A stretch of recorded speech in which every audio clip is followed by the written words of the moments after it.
fell in love with it. I mean, we fell in love with the book. The first time we read it, it was like, we have to make this film. People, when they finish the book, it haunts them, it hangs with them, it resonates, and that's what I think we are here. And action! This is one of those films which has been such a joy to make and yet is almost entirely undefinable. It's science fiction and it's about monsters and there's a war between humans and monsters, but it goes deeper than that. And basically we bought the rights off him and have been developing for nearly 12 years.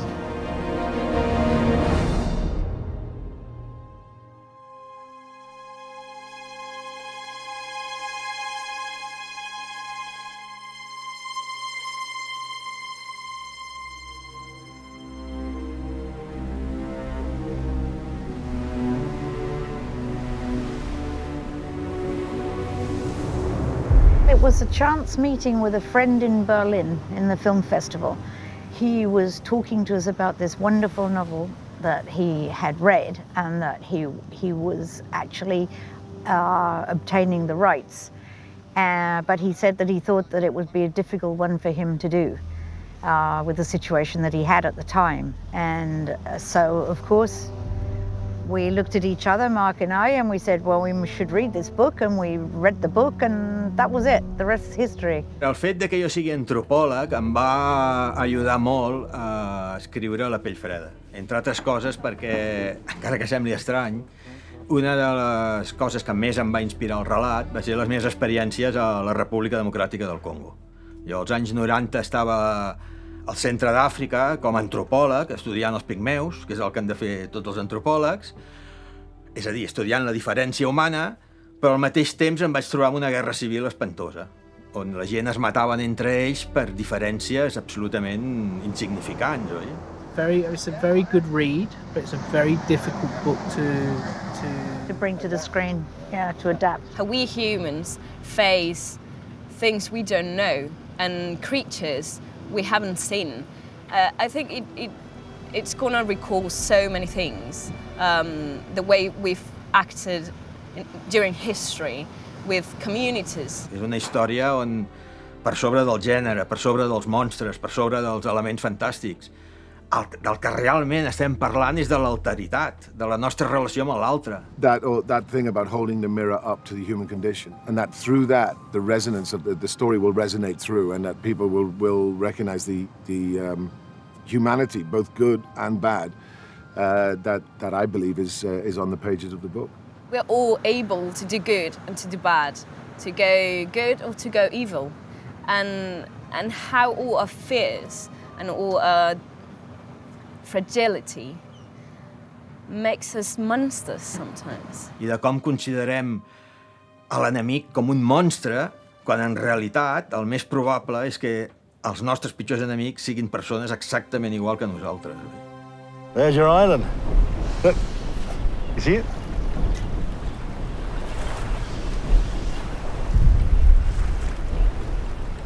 We have to weigh anchor well out. The reef is not negotiable.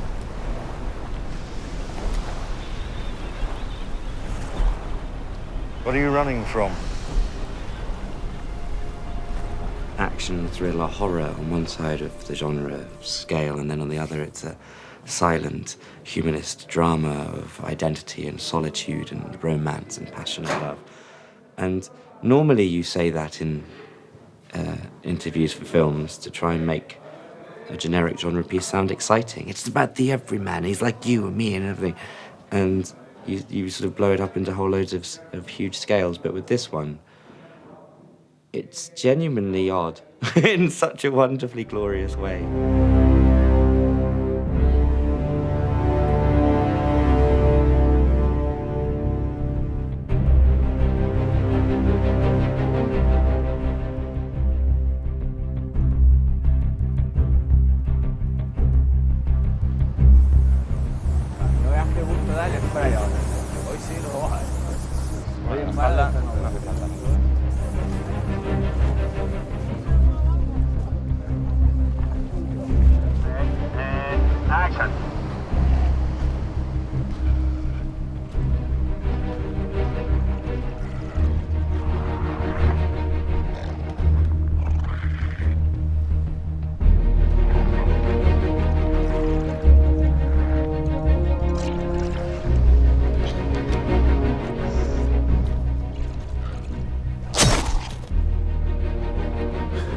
use your knife. Don't waste ammunition.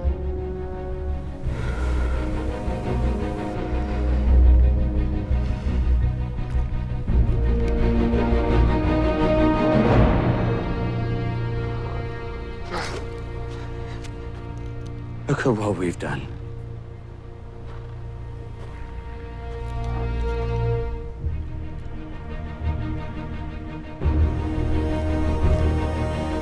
Always wanted to do a real, truthful adaptation of the novel, as opposed to a filmic version or a script or on the subject. Cut. One more, please.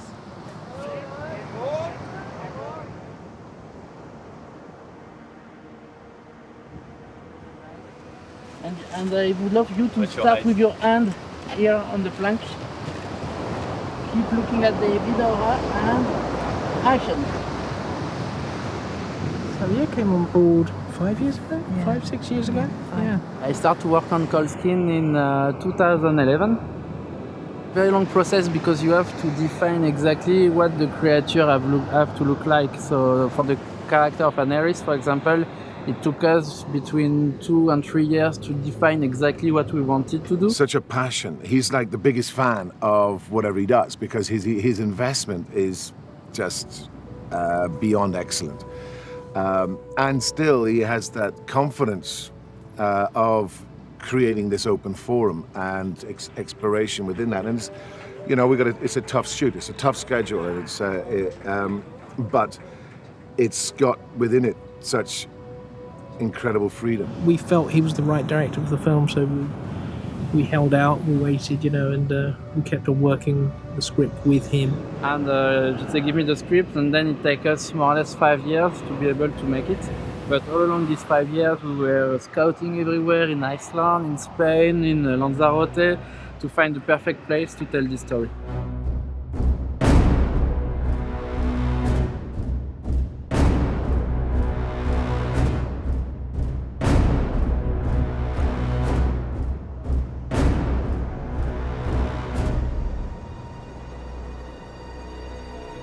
Originally, this film, Denise and I, when we read the book, we did an atmospheric pilgrimage around Iceland, which is the place we felt was the right location for the film. So when the whole process of pre-production started and we started involving all the other departments, it was visual effects that came, who actually had been shooting out there on Game of Thrones, wasn't it? Yes. Yeah. And they said that it was impossible to shoot. It was so cold and it was so difficult. And the fact that the creatures are wearing these very thin suits and that, you know, they're basically naked, he said, it's going to be a nightmare. So we took all this into consideration. We said, well, where can we shoot it? So someone said, try Canary Islands. We are in Lanzarote actually. So right behind here we can see our main set, which is the lighthouse where all the story happened.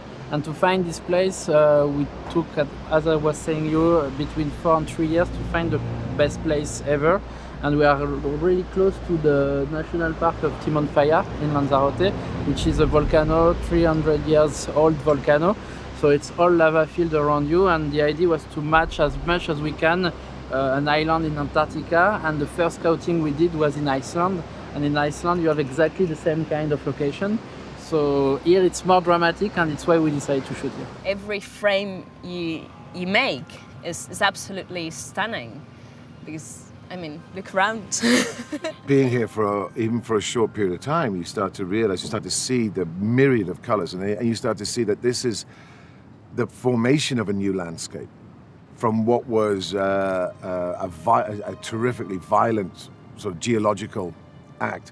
And I think that also invests into the movie. The drama of nature, the seas, the skies, the sunsets, the sunrises. Pretending to be cold has been one of the hardest challenges on this film. He runs around a lot and he's very scared a lot at the time. So if we pretend that all the sweat is just his anxiety, then maybe that will help. It's hard, it is brutal, and it will hurt you, it will kill you. And so self-protection, we're cosseted ourselves off. And yet here, there's a sense of feeling incredibly alive. I think your imagination and your mind sort of fills in those gaps. I think you think of isolation as cold.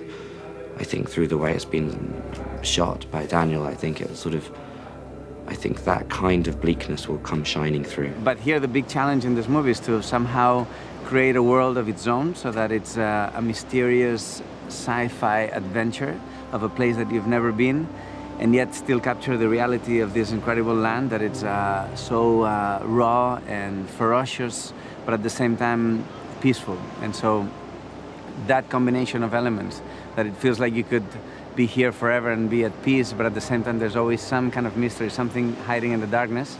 That's what we're trying to do in the movie. There's no trees around here, but given time, given a millennia, this place could be well forested. Because if you look closely enough, it's all there. It's Iceland with sun. And in fact, we realised that we needed to build the lighthouse because in actual fact the lighthouse is a character in the film, has its own dynamic, and of course there's a lot of action inside the lighthouse. So what we did is we built the full-size lighthouse here in Lanzarote, half-size one for the stunts, and yes, we've got another one in the studio in Madrid. 3. Denise came up with the idea of bringing Gil Parrondo on board. I mean, Gil Parrondo is probably, I'm very sorry to say this, but it's probably his last film. He's a 2-time Academy Award winner, and it is an absolute luxury. And he's 95 next month, in fact. I had my misgivings when I gave him the script. To give this slightly erotic film script to a 94-year-old man was quite an interesting exercise. But he read it. He said, Denise, he said, I'm not sure about this. Are you sure you want to do this? And we said, totally, absolutely. Read the book. He read the book and he said, yes, no, it stays with you. I do understand it. And then from then on, that was it. He spoke to Xavier. He understood what we needed, where we were going to do the action. I mean, he is a legend in his own right. He's designed films. He understands totally what the needs are. So, he's an old school production designer, which means that he actually designs something for the director, not just because he thinks it's going to be beautiful, which is what we needed. És molt curiós perquè en el món creatiu, quan diverses ments positives es posen en marxa, unes es complementen a les altres i el resultat acaba amplificant la idea original.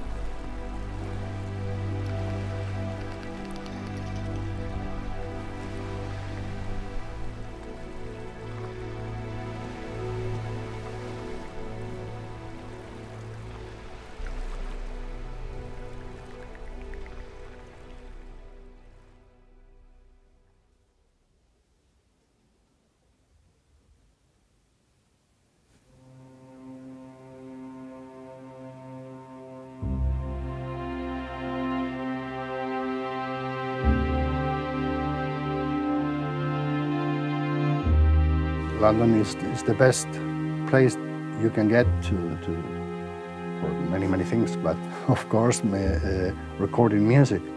You have the best studios, the best orchestras, the best performers.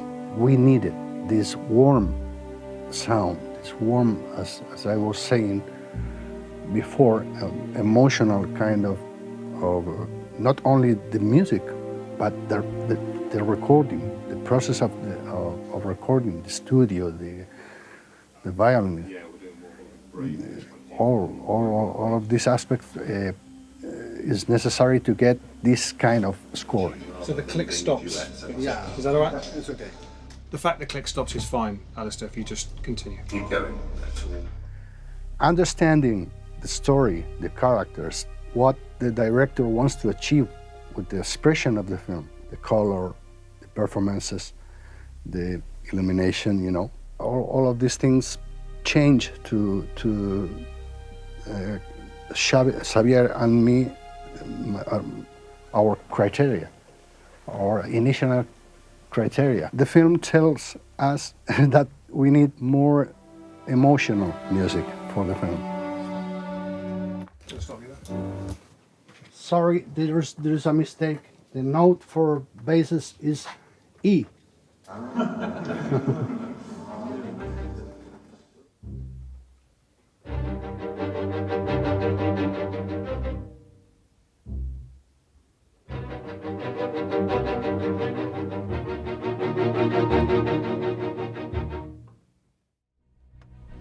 I stand alone and think, to love and fame, to nothingness do sink.